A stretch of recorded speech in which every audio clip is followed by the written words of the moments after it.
Okay, welcome all. As folks are gathering, welcome to the Rogue Valley Water Solutions Summit. Welcome. Just going to give folks a couple moments to join us in the room. If you could please take a moment to mute your computer, but if you wouldn't mind changing your name to make sure that you have your first and last name. Oh, good. I see David West is here under Jean Maxwell. Welcome. Thanks, Stassi, for your help. Appreciate that. So if you wouldn't mind, folks, looking in the participant area, and then you can go to your name and click to the right there, more, and that's how you can change your name. So that way we want to make sure that we are able to put you in the appropriate breakout room at that time, and that we're all able to connect by sharing your first and last name there if possible. So welcome one and all. We're going to get started here in just a moment. We are recording this session, but it is really great if you're able to have your camera on so that we can connect and see each other and have a personal connection that way. That would be great. Okay, we're going to go ahead and get started. Thank you all for being here. We're just really thankful that all of you took time today to really look at the water and talk about solutions to water here in the Rogue Valley.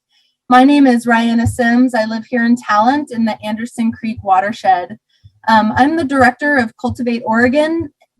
Our purpose is to empower responsible food and farming, and specifically work on seed issues. I'm also here representing the Community Website Partnership, and our purpose is to strengthen rural communities by bringing people together through technology. We have a series of websites throughout rural Oregon and support people to stay connected, share resources, and know what's happening in your community. I'm joined here by the Community Website Partnership technical wizard, Stephen Williams. And we're just really thankful that Stephen is here. If you have any challenges tonight with the technology, please feel free to send a chat to Stephen directly, and he can give you some support. So we're thankful to the Community Website Partnership. And first, we want to give a big thank you to the Rogue Valley Water Solutions Summit organizing team for bringing us together this evening. This is a group of inspired women who are taking action on behalf of their community and really saying, if not us, then who? And it is really us that we're here together, all together, talking about solutions. So Stephen, can you advance the slide, please?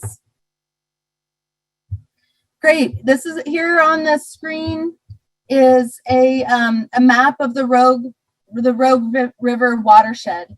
And this is to help us get oriented in space and time, that this is not a water summit talking about water on another continent. This is a summit talking about out where we live, this place in the Rogue Valley. And so to help us get oriented there with the map of our watershed and all of the drainages that contribute to the watershed there. Thank you, Stephen. Can you go to the next, please? So we want to make sure that the Rogue Valley Water Solutions Summit is on your calendar because this is a multi-day summit spread out in September, October, and then culminating there in November. So we realize that water is the issue of our time and of our generation, and there's a lot to cover. And so you can see there each of the very nuanced topics, each angle that we're going to be investigating together through this summit there on the screen. So please make sure that we're on your calendar. So throughout our agenda today, what we're going to be talking about, something to look forward to, we're going to have a water blessing, we'll have some special guests, we'll have time for a question and answer. We'd like you to put your questions into the chat. We've got someone who will be moderating that, gathering questions, and then we'll try to get to as many as possible. One of the highlights of the evening is our breakout circles. Those are going to be a time in breakout sessions when we can really talk to each other about solutions. We'll come back to the big group and share out, see if there's anything that rose to the top, and then we'll close with some gratitudes and appreciations. So because we are a large group, if you could please remain muted unless you do need to speak for the breakout circles in the breakout rooms. There's a link in the chat to a form. So if you could please choose, it is really hard to choose. There are all really juicy topics, but if you could please choose one so that then we want to go deep together today and really talk about solutions together. So please do fill out the form there. I am so honored now that we've kind of set the context. We've covered some of our bases in terms of how our conversation today will flow. I'm so excited to introduce and turn over the microphone here to Lauren Oliver of the Southern Oregon Pachamama Alliance and part of the Water Solutions Summit team. Welcome, Lauren. So nice to see you. Thank you, Rihanna. Great to partner with you. Really appreciate it. You and Stephen are adding a lot to our team. So I want to say hello and welcome you all to the Water Summit. We are, I'm a member of the Southern Oregon Pachamama Alliance and also a founder of Circles Work and Circle Culture. On behalf of SOPA of the Southern Oregon Pachamama Alliance and our co-sponsors, we welcome you to this Water Summit. And together, may we be an environmentally sustainable, spiritually fulfilling, and socially just presence on the planet. With the summit, we aim to enhance the values of equity and sharing water with all users and the natural world to increase conscious system-wide conservation and to honor water as the source and origin of life. We dedicate this Water Solutions Summit to Grandmother Agnes Baker Pilgrim, Grandma Aggie, a voice for the voiceless and a voice for water. I will offer the following land acknowledgement with thanks to Deconstructing Whiteness. This Water Summit is being gathered on the ceded land of the Shasta, Takelma, and many other recognized and unrecognized tribes who have living relationships with the Southern Oregon region from time out of mind to now. Let this be a reminder for us to continue dismantling the systems of oppression that have dispossessed Indigenous people of their lands and denied their right to self-determination. It's now my privilege to introduce our honored guest, Tanya Nevarez, to offer the opening blessing.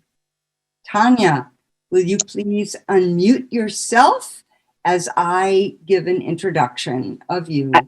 I just unmuted myself, but I don't know if I'm visual. That's Lorraine. Can you see Tanya? Can we see Tanya? No, I don't think Stephen will spotlight her. Okay, we're going to get a spotlight on you. Tanya Nevarez is the eldest daughter of the late grandmother Agnes Baker Pilgrim. And she's the daughter of Nadine Martin. Tanya is a Yurok Siletz Nation tribal descendant.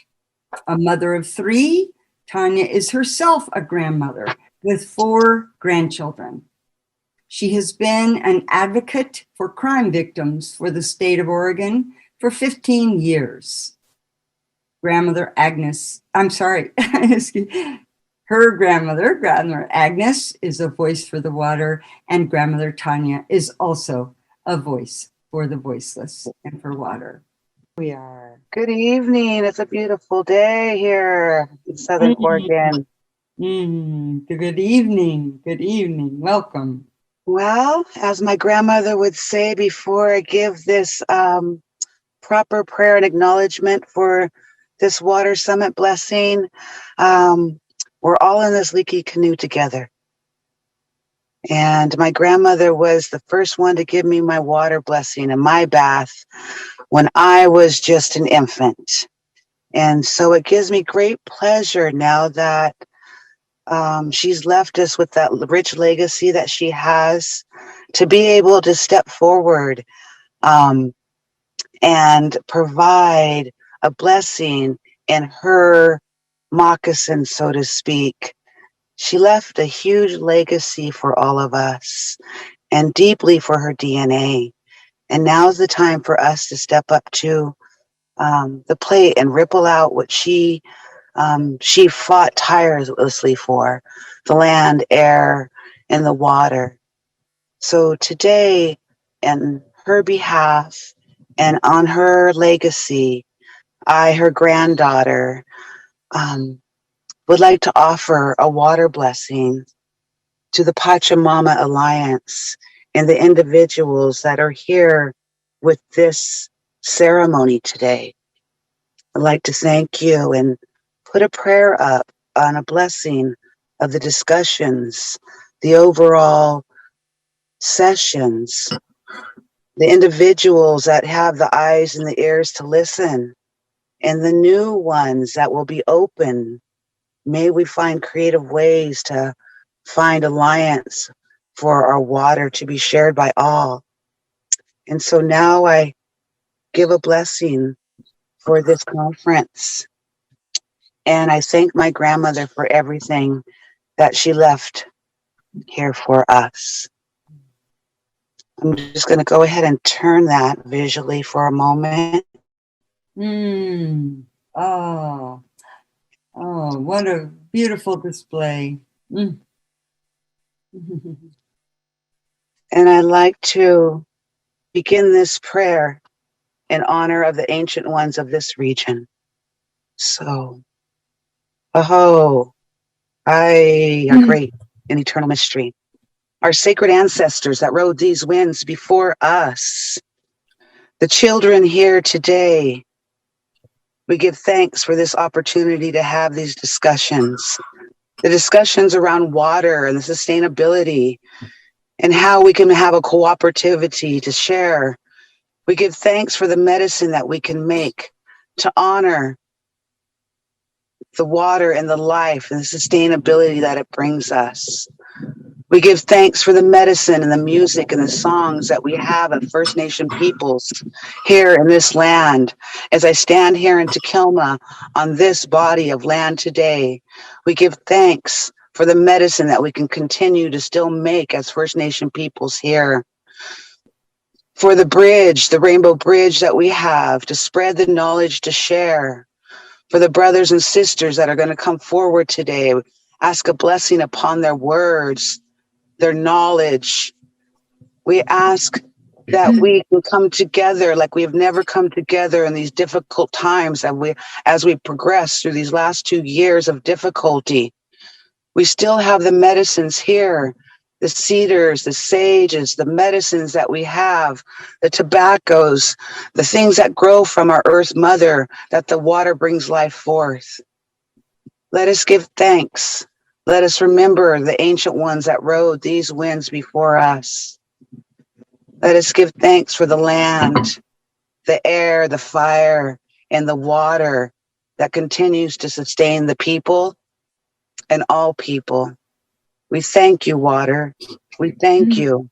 We thank you about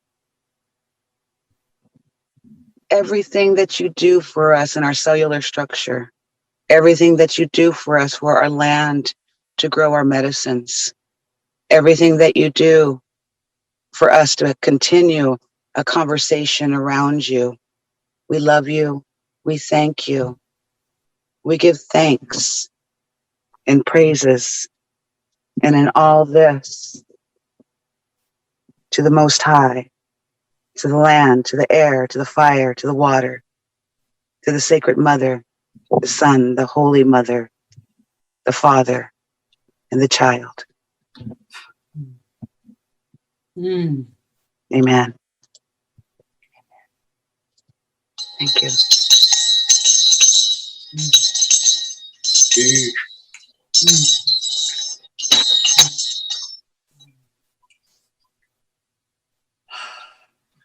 Mm. Mm. Praises, praises. Mm. And now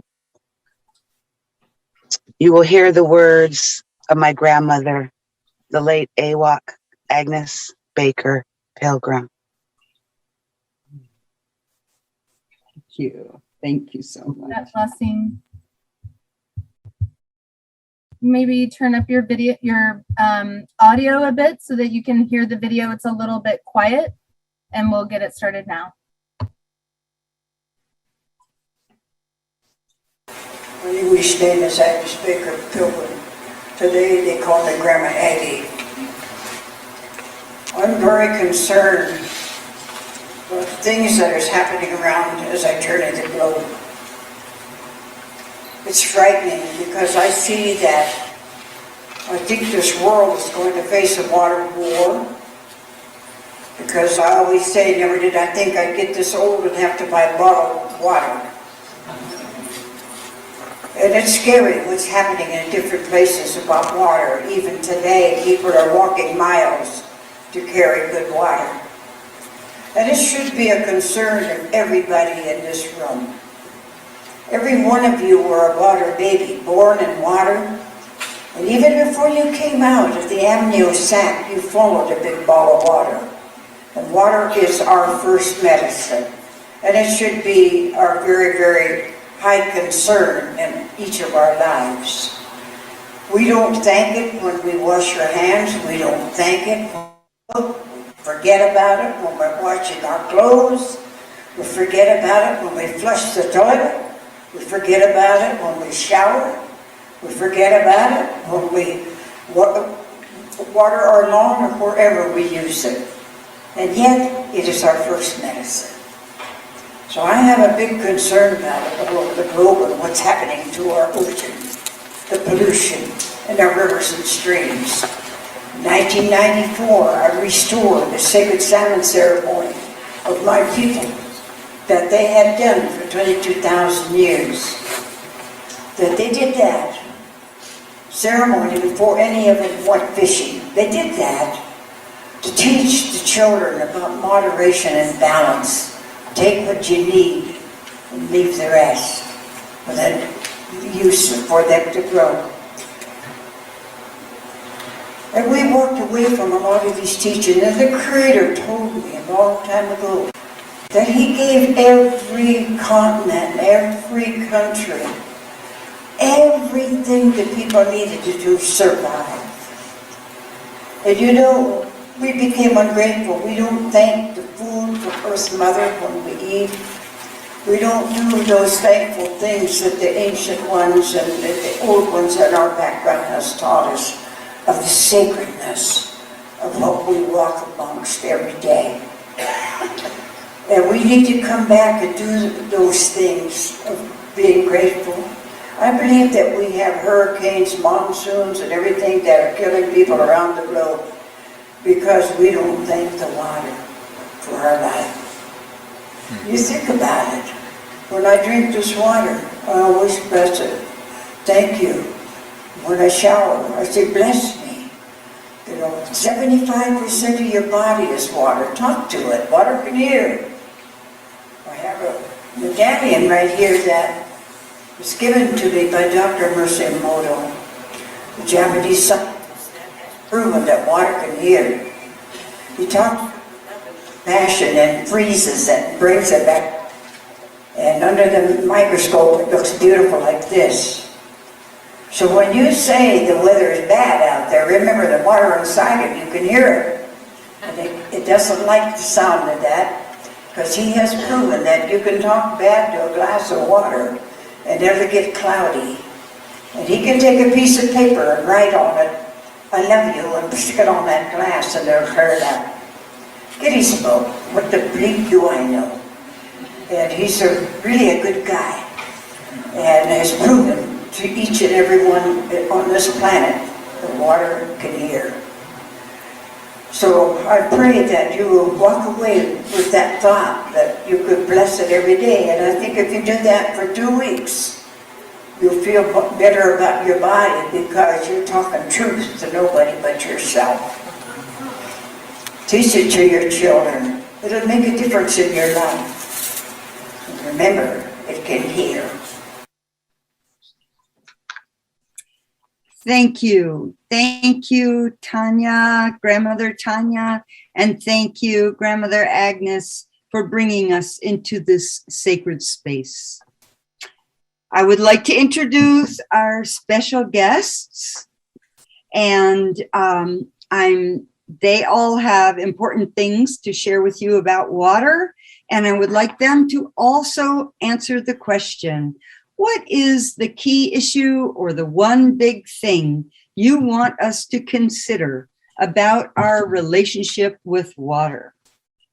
So first, it is my privilege to introduce David West. He is excuse me, of course I have turned to the wrong page on my script. Thank you, David. David West is Director Emeritus of Native American Programs at Southern Oregon University. David is an enrolled member of the Citizen Potawatomi Nation with descendants from the Kickapoo and Miami nations, and with Dutch and French ancestors.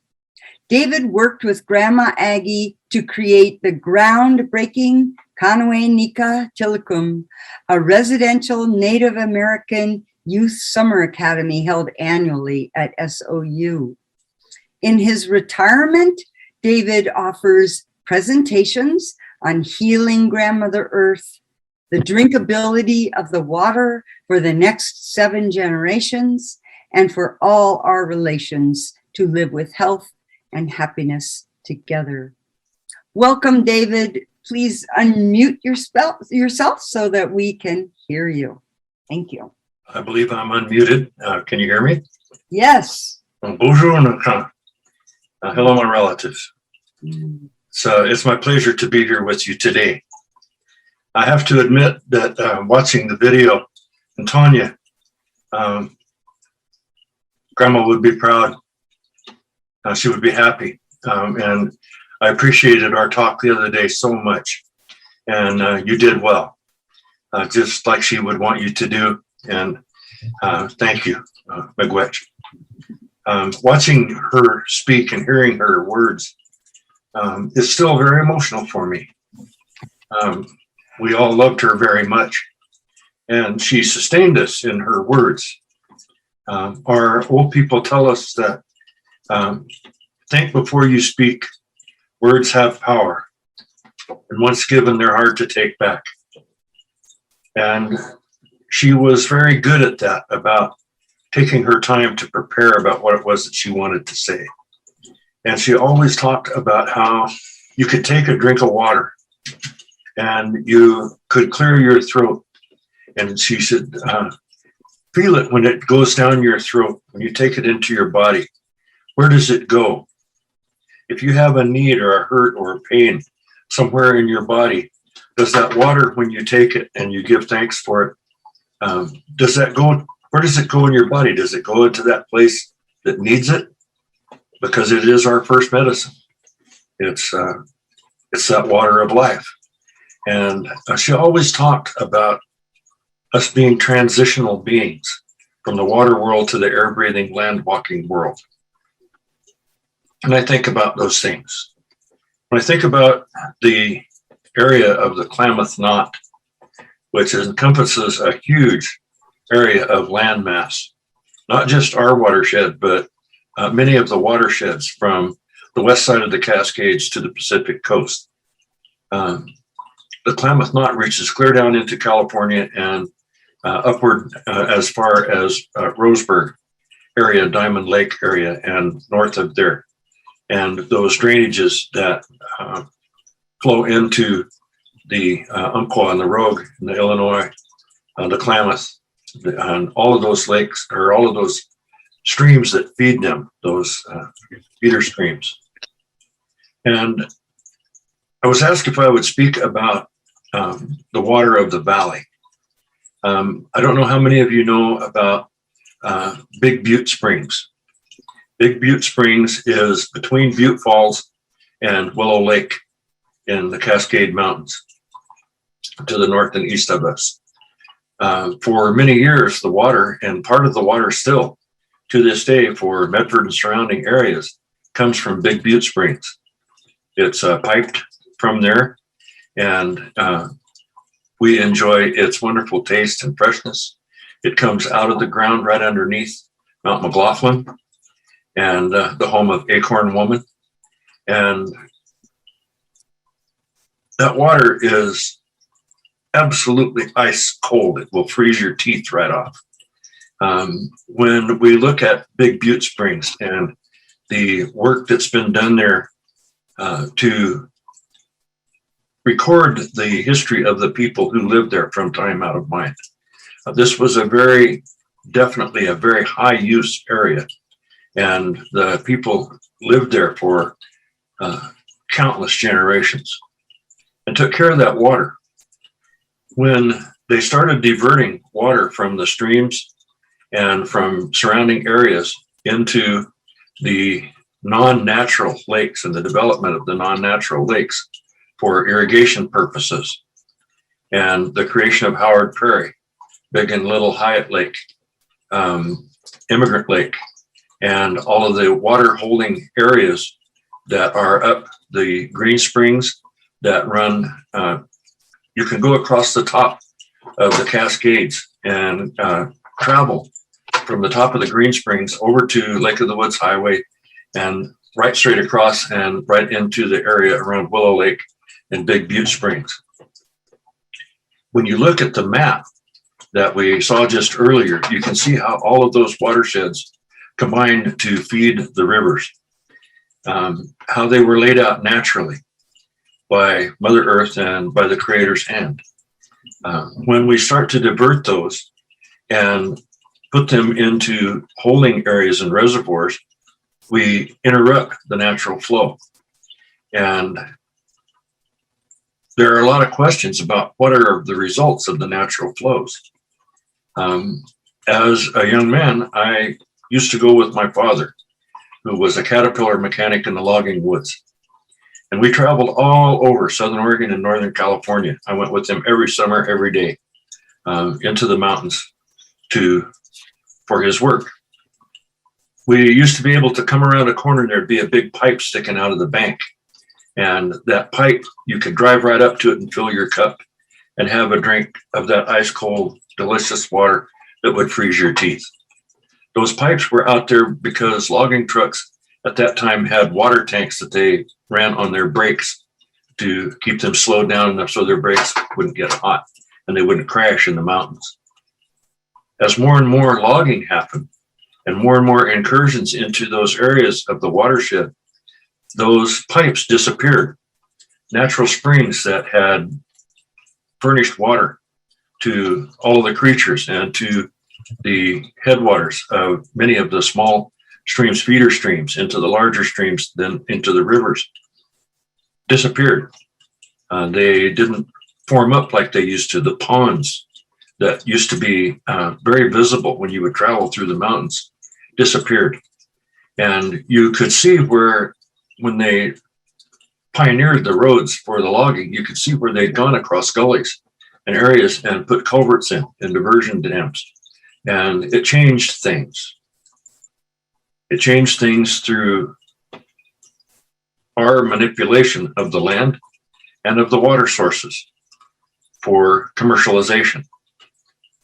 I don't think at that time people realized how much damage was being created by not taking into account the well-being of the water, and how the cutting of the roads sometimes created a very definite decline in availability of water.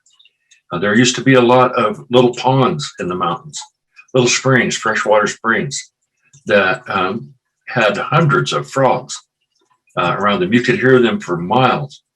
And now those ponds, those springs are not there anymore. And when we look at the area of Southern Oregon and the number of the soda and other kinds of springs that produced sulfur.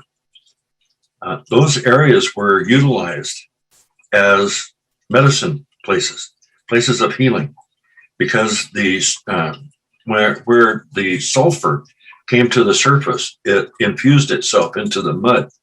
The mud then became a packing agent or a drying agent, a curing agent for heavy wounds. And because that's sulfur is in there, it's kind of the first sulfa drugs for treating infection. And as a drying agent, when the mud dried, it pulled the infection. The sulfur went to the area and began to heal the infection. Not everyone made it when they came to those healing springs. And so the burials around those healing springs, those healing waters, were heavily used. And many, many burials that we know nothing about, even to this day, occurred all around us here. When our elders tell us that we walk on the bones of our ancestors, that's very true, because that's encompassed in all our relations. We're related to everything that lives, and everything that lives is related to us. And when we don't consider them, there can be disastrous results. The loss of the monarch butterflies is due to a cutting down of milkweed as an intrusive plant, but it's a native plant here. It's not an invasive species. And the West Coast monarchs are different than the middle of the nation monarchs and where they travel. The dragonflies, dal, grandmother's favorite little insect, the dal, dragonfly. Very, very significant to the history and the creation stories, the placement stories of the Tacoma people and how they came to be in this place, particularly in the area of the Table Rocks. And the adventures of Dal and Big Dal and Little Dal are stories that were utilized to help teach children cultural values, to look at how life is structured. The stories that she used to tell almost always had something in it about Little Dal was always off chasing the girls, chasing the females, and was always getting in mischief and trouble. And so Big Dal would have to go and rescue him and get him out of the tough situation and bring him back. And there was always a lesson included in that. And I very much remember the first salmon ceremony on the Applegate and us going down to clean the campground, to set it up, the very first time that we ever participated in it. And grandmother's husband was still living at that time, Grant Pilgrim. And we were sitting in the area of where the kitchen became, and we were having coffee in the evening. And he asked us, he said, "Look over into the trees over there. What do you see?"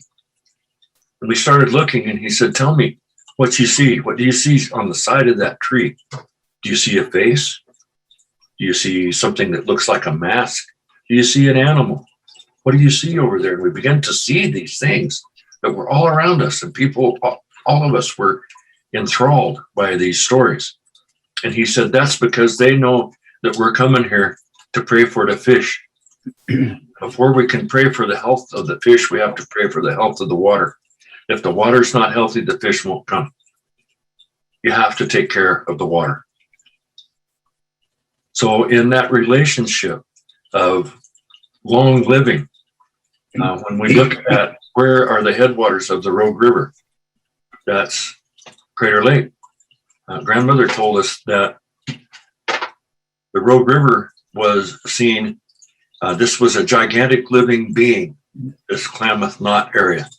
And this gigantic living being, the intestinal tract of the gigantic living being was the Rogue River. And that the mouth of the gigantic being was Crater Lake. And when you go to the headwaters of the Rogue at the springs, you can see clearly that it comes right out of the ground, right underneath Crater Lake.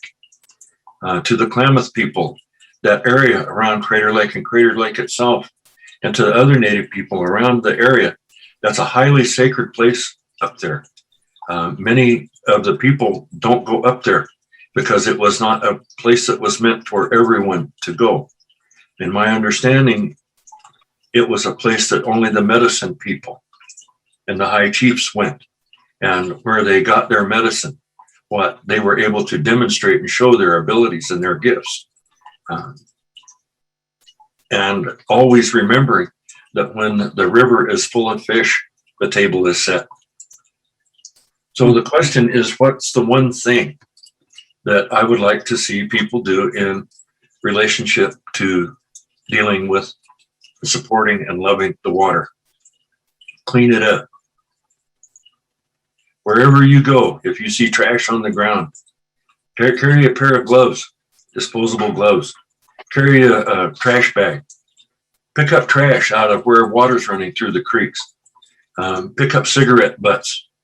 I don't know what it is about people that flick those cigarettes on the ground. And it poisons things. Tobacco in that form, in a misused form, contains nicotine. Nicotine in very small amounts, and in bigger amounts, it's extremely deadly. In small amounts, the juice of tobacco can be a very deadly poison.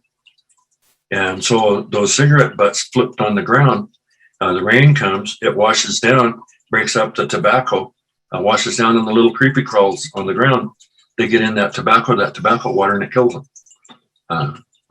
And tobacco is a sacred herb to us. It's meant for prayer and for ceremony. And that's one thing that people could do. You can help clean her up. Get involved in cleaning projects like the Bear Creek. When I was in high school, way back when dirt was rocks,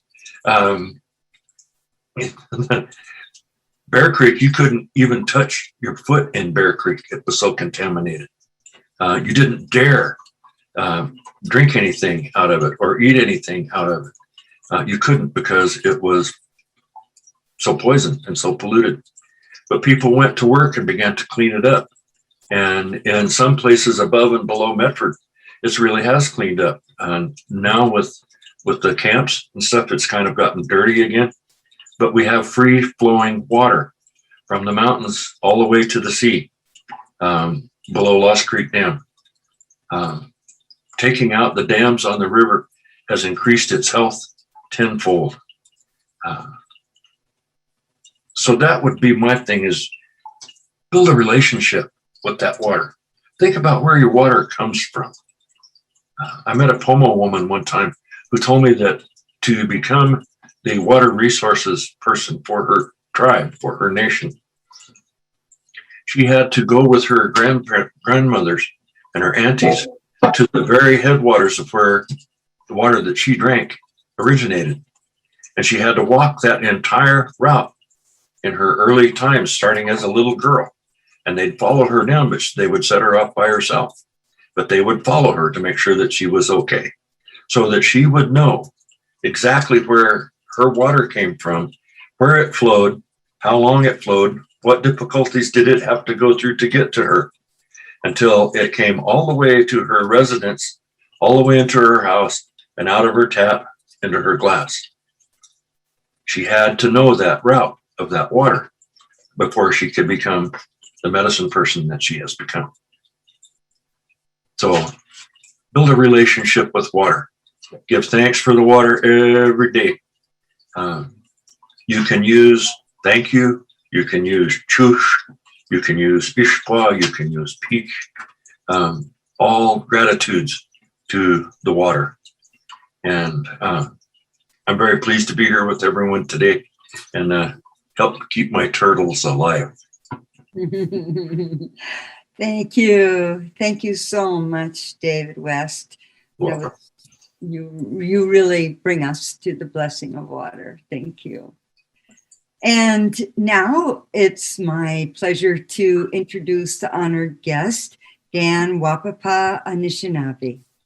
Dan Wapapa is from the Anishinaabe, Kickapoo, and Sac and Fox tribes. Immersed in his community's cultural ways, he's been politically active with the American Indian movement and spiritually active through tribal ceremonies.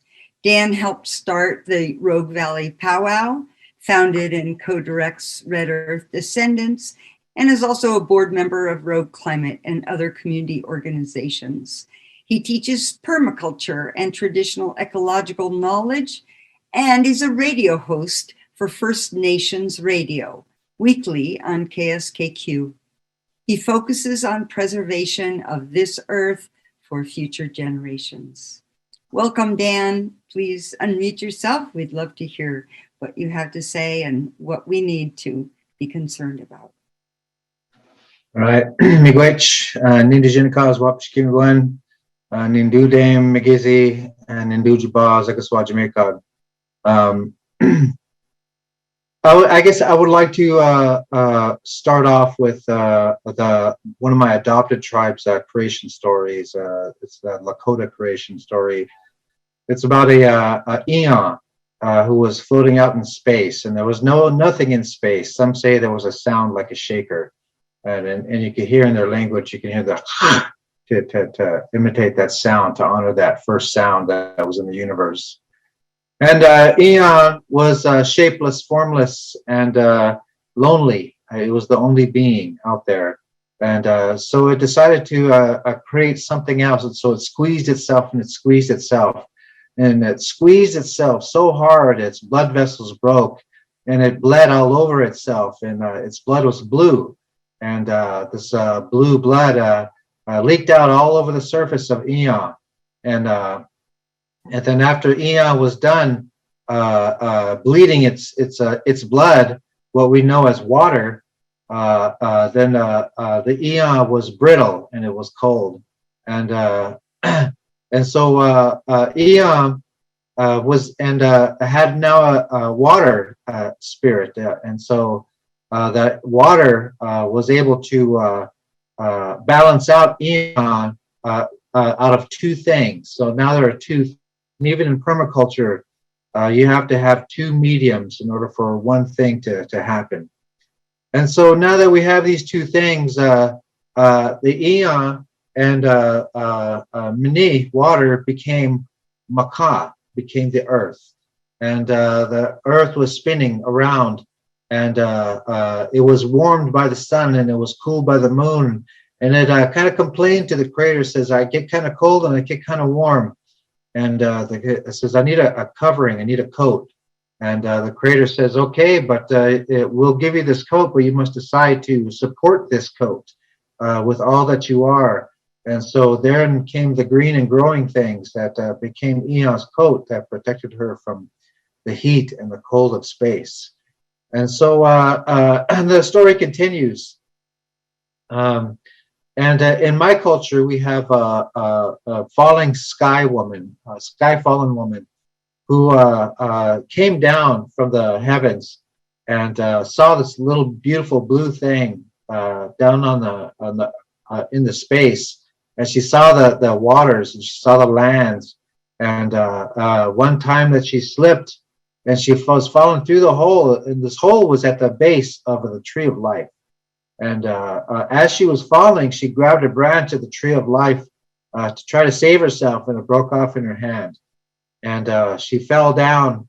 And as she was falling, the geese said, what is this creature that's falling? It has no wings. Well, let's save it. And so they decided to save this creature falling down.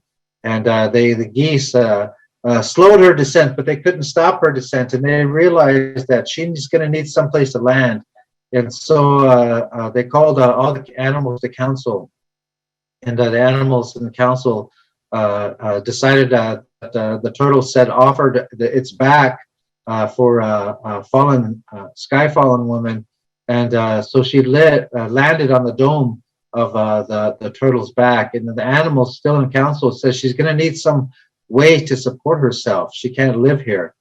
And so the animals, they dove down into the waters, and various animals tried. They started off with loon, and and helldiver and muskrat finally ended up saying, I can try. And all the animals kind of looked at us as well. You got stubby little arms, you know. I don't think you're a very good swimmer and things like this, you know. And so but Muskrat decided to go down anyway. And so Muskrat was gone for a long time, and all the animals were worried, and Sky Fallen Woman was very worried. And sure enough, some bubbles came up, and Muskrat came with a handful of mud. And the turtle says, "Put this mud on my back." And all the animals, they all danced in unison and gratitude for sorrow and mourning, and yet for gratitude for this earth as well. And because of their energies were so great, this land spread out. The Creator sent the blue on the land, on the turtle's back, and the land spread out before them. And we have a similar story with Winnebuju as first man in place of Sky Fallen Woman. And I think that's kind of a colonized version of it. So, but I believe it starts with Sky Fallen Woman. And the reason why I tell that story is because women are the caretakers of the water. In ceremonies, women do all the water work. We men can't even sweat without women making our tea and getting water for us. And so water is sacred. Water is holy. When I get up, I say my prayer, I put my tobacco out. Then I come in and I have a water right here in this copper vessel, and I say a prayer with it. I thank it for giving me life and giving me power and healing me and walking with me and giving me memory and taking my memory and blessing the world. And I pray for it to heal as well, for the waters to be cleaned. And when I pray with that water and I drink that water, it affects the water in my own body, and it heals the water in my body. So that's the way that water is. It's our first medicine. And when you pray with it, you change its properties. And as Grandma in the video says, Masura Emoto proved this, but this is old indigenous knowledge. I'm sure indigenous cultures from all around the world knew these properties of water. Water is very a particular type of substance. You can't compress it.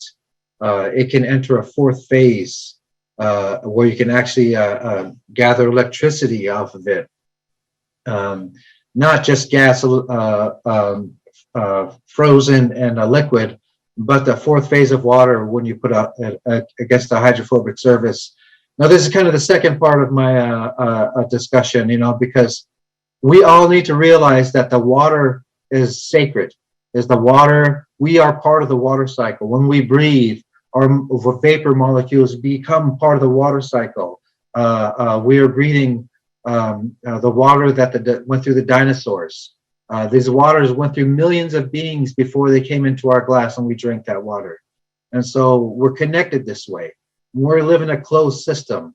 And that's why I say racism is hate, because we're all come from one source. And so racism is self-hate, I should say. And so this water is, the women work with it. All life chemistry takes place in water, and like a spider's web. It takes place at room temperature in water, one of the strongest substances that we know. And women work with water to create life, and they carry the water. And when they in the amniotic fluid, when that breaks, the baby is welcomed into this world with a waterfall. And so that's why the women carry the water. And the women are about life. And so they are intrinsically related to this life, to this because they give life themselves. Their relationship with the moon. That's why we call their menstrual cycles, we call them moons, because they're very sacred times of purification for them. And they're on their own high ceremony. Every month they go on their own high ceremony. We have moon lodges where they don't have to cook. They don't have to clean. They get taken care of by the community. And so we want to honor the women and their role with water. And so now the second part of my discussion involves water in the soil. Now, water in the soil basically is the reversal of climate change. That's what we're lacking, is water in the soil. So in 1978, Jimmy Carter put his scientists to work saying, let's solve this global warming crisis. And the scientist says, well, water is just too big of an issue, but let's focus on CO2. And that's why we are where we are right now. Even if we stopped all CO2, we're not going to stop the global warming. We're promised degrees of warming in itself, unless we sequester this carbon that's in the atmosphere, which has a rubber band effect of about 50 years. So we're not going to see any effects of the carbon that we're putting out until 50 years from now. The carbon that we're putting out today, the level of it we're putting out today is going to come out 50 years from now. So we're dealing with a very serious situation. So sequestering this carbon with biochar, if everyone had their own biochar kilns, I make biochar in my wood stove with an enamel baking pan. I'm a carpenter, so I generate a lot of wood. And so then I bury that biochar, and that a half a tree's weight, if it's 5 tons, that's 2.5 tons worth of biochar that I'm sequestering for thousands upon thousands of years in a very stable recalcitrant form of char. So and when we put it in the ground, it doesn't evaporate. It doesn't rejoin with the oxygen. It lays in the ground and stays sequestered. So we need to take the carbon out of the soil, and right now, even in the atmosphere, take the carbon out of the skies. Even right now, the atmosphere, we have less oxygen in the atmosphere right now, but we have our soils that are oxidizing. So right now, what we actually have is we have carbon in the sky and oxygen in the soil, and this is a topsy-turvy world that we're living in. So what we need to do is we need to put water in the soil. If anybody has ever studied Sept Holzer out of Austria, he has a place called a Chromatahorn, and I think it's about 7,000, 9,000 feet or something like that. And he's got an oasis up there where he's dug ponds, systems up there, ponds connected by a diversion ditch about a 1% grade, so that connects to another pond, which another diversion ditch connects to another pond. So he's got ponds zigzagging across the whole mountain, feeding diversion drains, feeding all these ponds all over the mountain. We could do the same thing here with Bear Creek, underneath Grizzly Peak, I mean. We can recharge our waterways by putting in but water harvesting systems. In India, there's a prize-winning community that they did a water harvesting competition in India. And what that happened after that, somebody won, of course, but what happened there is the springs started recharging. And so what we need to do is not wait for rains and act all victimized. We need to be the beaver. There used to be 220 million beaver here on North America prior to contact. Now we have about 20 million. All that rich soil has been stolen from the beaver community. So in lack of being the beaver, we have to be the beaver. We have to create swales. We have to create ponds. We have to spread and infiltrate the soil into the water. We need to stop the water from going into the creeks and store it in the land, because that's where the food grows. And we need to redistribute our systems where corporate powers aren't growing orchards and vineyards, privatizing the profits and socializing the cost. So we need to really restudy our water systems, what we're doing with our water, and because we're going to need people with backyard gardens, taking care of water and storing it in their soils. So that is the ultimate thing that I know right now is we need to store water in the soils. We need to be proactive. We need to be the beaver. We need to create pond systems. We need to create swales. The Tucson swales have been there for 80 years or something like that. They're still working. They're probably hand dug swales down there. And the life is rich. And you just dig down there with your hand, and there's moisture in the middle of the desert in the Tucson swales. So it's doable. We can do this thing, and we can sequester our water, and we can reverse climate change by doing it. by saving this water in the soil by planting trees, by planting shrubbery, by returning what was here in this bioregion to what was here in this bioregion, because that was the most healthy and that preserves life. There were tribes here for thousands of generations living on a regenerative lifestyle, sustainable lifestyle, and we're benefiting from that. But all that carbon's washing away because we're in a half water cycle, because we're not sequestering water in the soil, which is a full water cycle. So it's all these hardscapes got to go.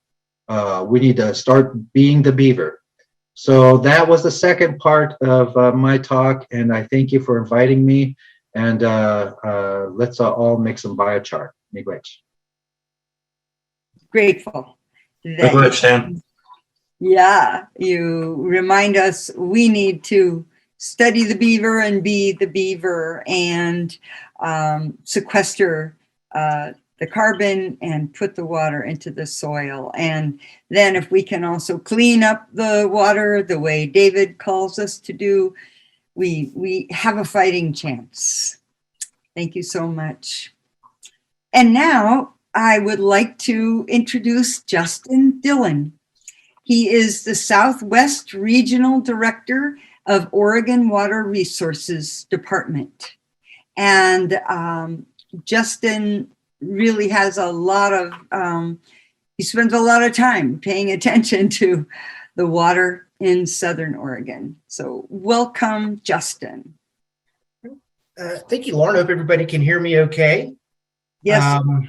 Yeah, so just wanted to take a few minutes this evening, introduce myself to the Southwest region here, those residents, tell you a little bit about the Oregon Water Resources Department, what it's tasked to do, what the staff do, how you can engage on informing Oregon's future water allocation models, and what that looks like. So, the Oregon Water Resources Department, it's the state agency that's charged with the administration of the laws governing the allocation of surface water and groundwater resources.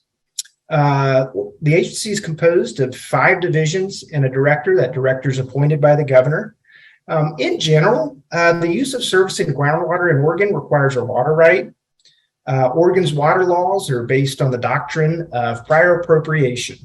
This is typical of states west of the Mississippi. What this ultimately means is the first person to obtain a water right on a stream is the last person to be shut off during times of low stream flow, very similar to what we're unfortunately experiencing here today. Today's water allocation continues to be based on availability, although in many areas there's limited to no availability for new water rights. There are some exemptions to needing a water right. Some exemptions for, a water right for surface water would be stock water, fire control, or if it's an exempt spring.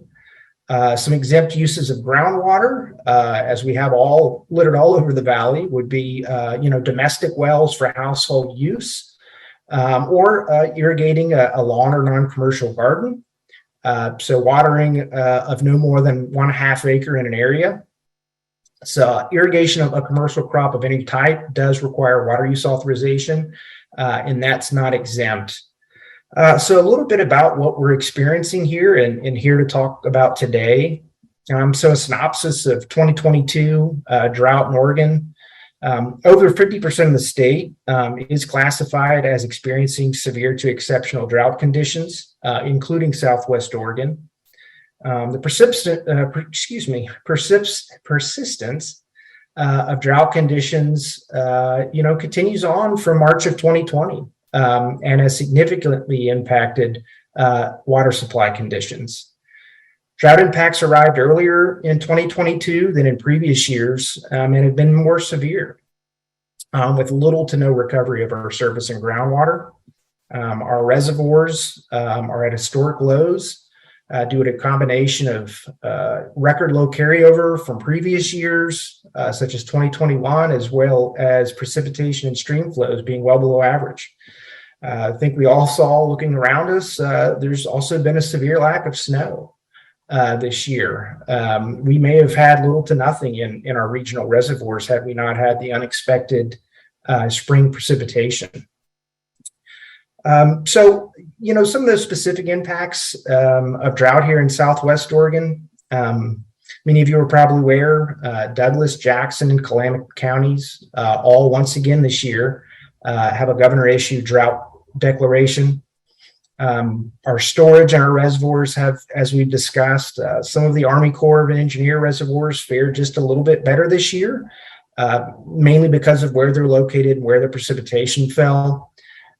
Here with the Bureau of Reclamation reservoirs in the Rogue Basin, which is what serves the Talent, Medford, and Rogue River Valley irrigation districts. Those reservoirs right now range from 0 to 12% full. Irrigation, much like last year, only lasted a few weeks in most of these areas. So these are compounding conditions. A little bit about what we're doing as an agency. We are working to increase preparedness and resiliency and to adapt to climate change as these drought conditions continue to persist as we move forward towards a new normal. To do this, the agency needs to and is investing in implementing actions identified as part of our integrated water resources strategy and Executive Order 2004. So kind of the key actions we're doing right now, we're investing in robust data collection to help inform decision-making and planning efforts, increasing our understanding of the water challenges, such as our conversations today, and the need to invest in solutions. We're also supporting state, local, and regional planning efforts to address water supply challenges for people, communities, ecosystems, and businesses. And so what's the number one thing I want you to consider about your relationship with water? I have to say, I challenge you to continue to stay a part of these conversations. Regardless of if we have a wet winter at some point and the reservoirs fill for a time, we are a new norm, changing climate and increased demand on this resource. So I challenge you to stay engaged. As far as what some of those opportunities will look like, we have an upcoming groundwater listening session here in the Medford area. It's October 5th. It's both in person or there are virtual options. I'll be happy to drop that information in the chat as soon as I'm off here. We also have a new position that will be coordinating, basically coordinating the timeline and sessions for community-informed conversations around Oregon's next 5-year integrated water resource strategy. So as these sessions that you're here taking a part of conclude in the next few months, look forward to these opportunities to inform the state's water resource strategy in the future.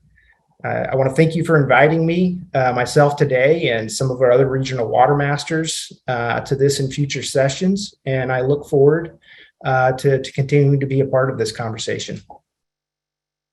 Thank you, Justin. I really appreciate you being here today and helping us connect with what Oregon State and our region is doing.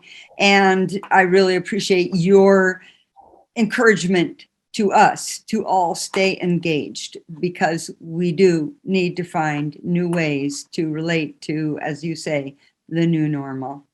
Thank you very much. And our last guest I'd like to introduce you to is Paul Sheldon. Paul's active at the Bellevue Grange in Ashland. He's the president of Emerging Futures, that a nonprofit working in the area of regenerative agriculture. He's an author of several papers on greening America's prisons and founder of Dreamoscopy. He's also a senior advisor to Natural Capitalism Solutions. So, Paul, please unmute yourself. Give us a few words on what should we really focus on? What's the one big thing that we should do in our consideration of water and our relationship to water? Thanks, Lauren. It's an honor to be here. Special thanks to our tribal elders who have spoken so profoundly. I'm very concerned that as we think about water in our valley, we remember that residential water use is a very small percentage of total water use. So we really need to think systemically about how water is spread throughout our valley. And remember important facts like most of the water in Bear Creek much of the year comes from the sewage treatment plant in Ashland. So the river flows through us, and we are all the river. We have more than 80 wonderful people on this call tonight, and we really want to get to our breakout sessions to give all of you a chance to speak.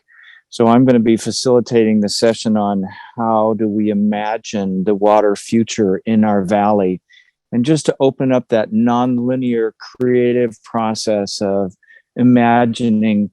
I'm going to share a song which was written by another old white guy whom I met in 1958. His name was Pete Seeger. And Pete sang, "One blue sky above us, one ocean lapping all our shores, one earth so green and round.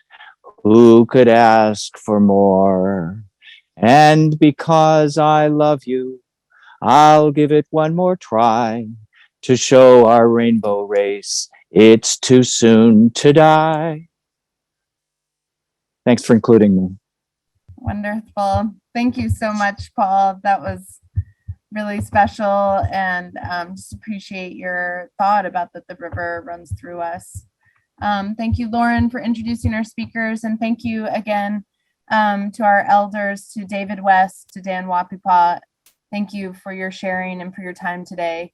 And thank you also to Justin Dillon for being here and for sharing. Really grateful to each of you. This has been really important to set the stage for our conversation today, and really appreciate those reminders. If you haven't taken a drink of water yet, we can remember Grandma Aggie. Say thank you for this water. Bless this water. Put our values into action. So thank you. Everyone is welcome here. This is an open sharing space for all community. And so please do, I actually encourage you to let your friends, neighbors, relatives know that we're making history together. We're doing something profound here, and we're looking for solutions. And we want people to the table who want to find solutions together. So yes, please share the email where you got the link. The link will be the same for all of the sessions. So we'll be sending out reminders, so you have it again to bring it to the top of your email. But each and every time that link will be the same so that you can find it again. We want to hear from one of the main organizers, Lorraine. Hello, Lorraine. Yeah, I just want to say what would be most helpful is if you send the invitation to register, and then we'll be sure and send them the link themselves, because if people register, it gives us a better idea of how many people we're serving. Great. So we'll be adding those in the chat, and great. Okay. So Lorraine, are you able to grab that link then to the registration, and we'll make sure that we can share that out more widely. We should also remind everybody, if you've registered for this session, you will receive the link for every session. Right. Yeah. You see that Zoom link. Okay, great. And we will get you, there also is a feedback form. So if you're interested in providing feedback about your experience here today, we've got another link in the chat there. So, and we'll be sending that out as well. So we're really interested in your candid feedback and how we can continue to improve and create opportunities for success here. So you have the link in the chat there, and then we'll be sending it through email. So your honest feedback is welcomed. Great. You know, Rihanna, I think we have about 5 minutes to actually hear some live voices from folks on the Zoom, because we're not really planning to close until about 5 to 8. We'll be doing our closing. And I think we have a couple of minutes. I'm wondering if we could hear just a few voices. maybe if people raise their hand, if you're a recorder or just would like to share, what have you heard tonight that really lights you up? Great. Thank you, Lauren. Anyone like to share an idea or an inspiration you heard here? I would. Can you hear me? I don't know how to raise my hand, but can Yes, you hear go me? ahead. We hear you. We hear And then you. we'll hear Okay. from Dorothy. This is Danny, and the relationship with water is really sticks with me, and I would like to share, like years ago in a Native American ceremony, this Native man showed a native practice, which and it's kind of a universal practice, but it took me a while, but eventually I incorporated it into my life. So the first thing every day, I don't consume any food or liquid until I've drank just pure water. And I use that as a way to give thanks for the new day, give thanks for life, the continuation of life. And so that's helped me to start the day out that way. And then throughout the day, I remember that. And anytime I drink water or to do anything, really, just to have that gratitude, that sense of gratitude and appreciation. And so I just would like to share that here. And it's just a good practice, and I think it's very universal, not just, I think people do that all over the world. I know I've appreciated it, and it's helped me. So Thank you, that's Danny. all. That's gorgeous. Thank you. Bravo. Great. We'll hear from Dorothy and then Kathy. Hi, Dorothy. Hi, I'll try to be quick. I want to just give a few high points of our discussion group, where we had a lot of enthusiasm for biochar, for the new words presented to us to express appreciation for water and the power of words and ritual, role of women. Some of the difference in the issues of water for apartment dwellers versus homeowners. I think that's an important thing to keep front and center. And our memories of water flowed through irrigation ditches, the ocean, sprinklers and fire hydrants in city summertime, and a creek in Tibet with copulating frogs. Thank you, Dorothy. That was great. Wonderful. Great Yes. discussion. Was that populating or populating?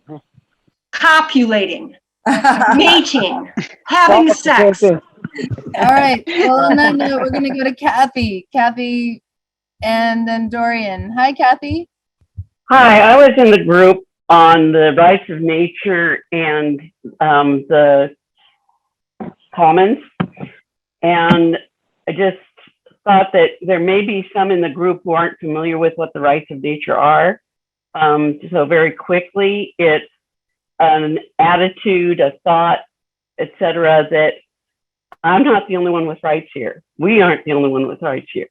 And there are actually governments like, is it Ecuador? I don't remember. Ecuador. Someplace, yes, that have actually put it into their constitution, not just made it a law, they put it in their constitution.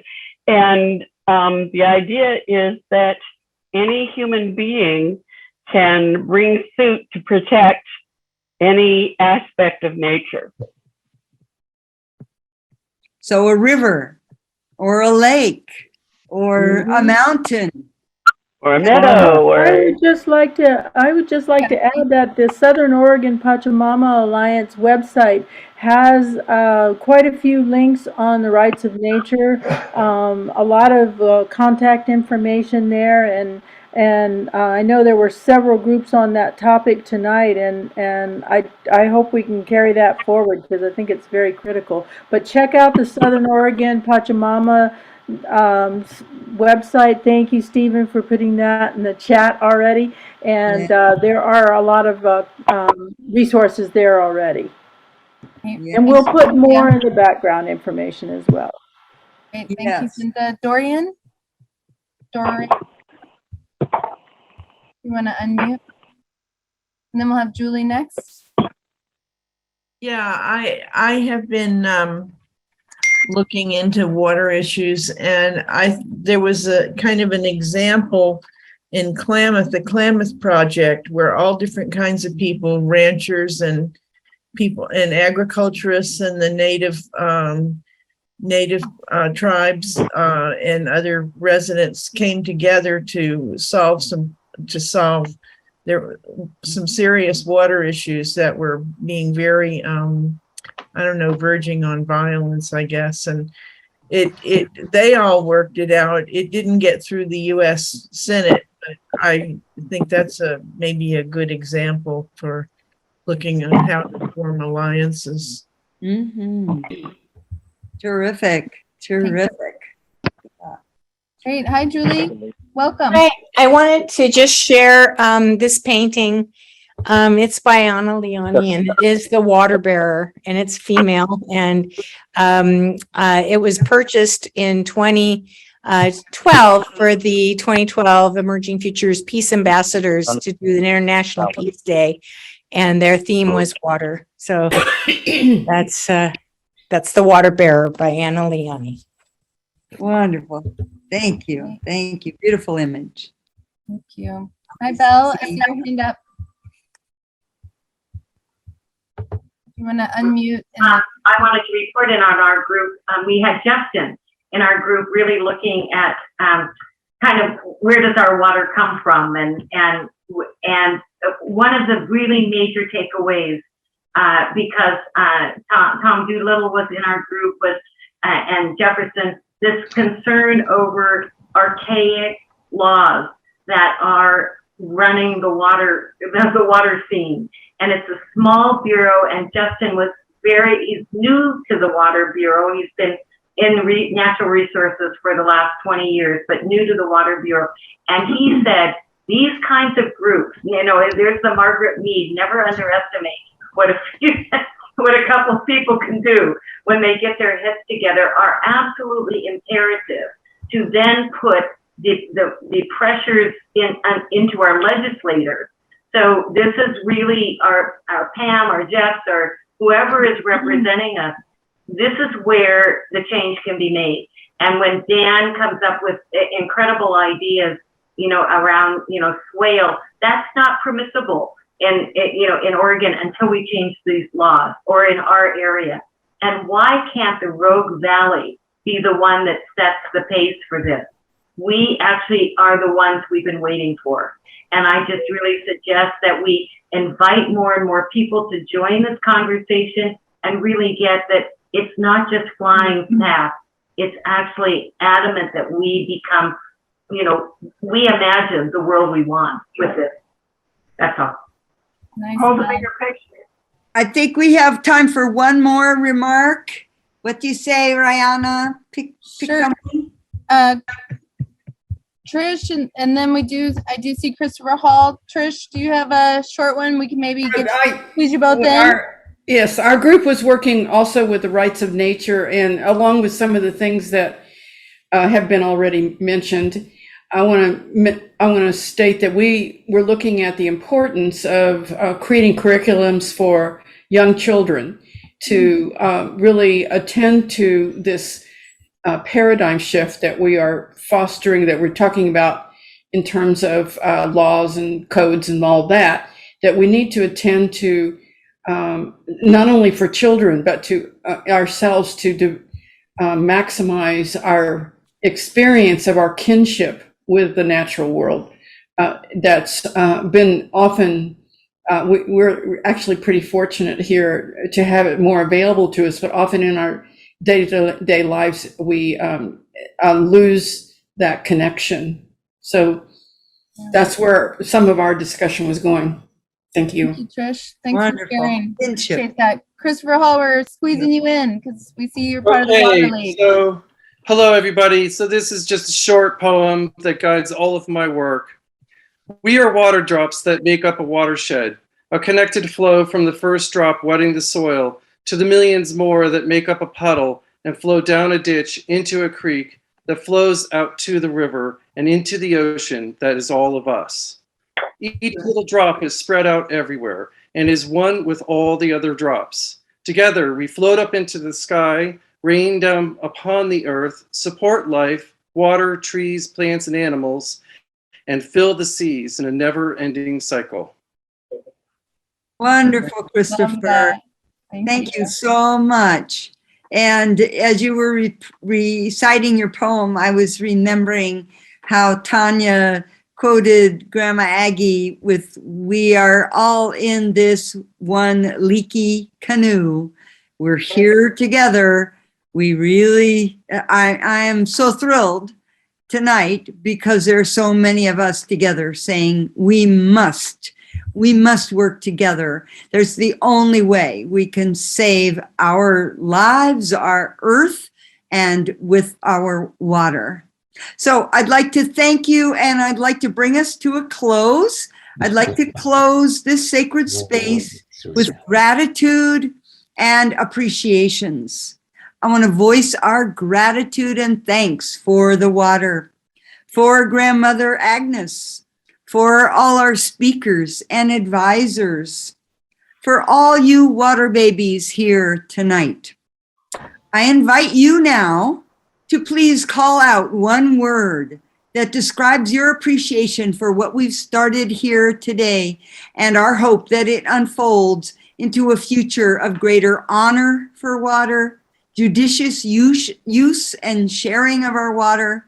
And let me hear you. I'll count to 3, and then I want you to shout out, please. 1, 2, 3. Thank you. Vitality. Vibrant. Clarity. Oh, clarity. Light bearer. Thank you. Abundance. I really appreciate your gratitude, imagination. Yes, yes. Well, we will see you again in 2 weeks, and send your messages. Please put all your messages on the Jamboard and send emails. Thank you so much for your presence and for your love of water. Thank you. Bye. Thank Thank you. you. Bye. Bye. Bye. Bye. Good job, everyone. Thanks for being here.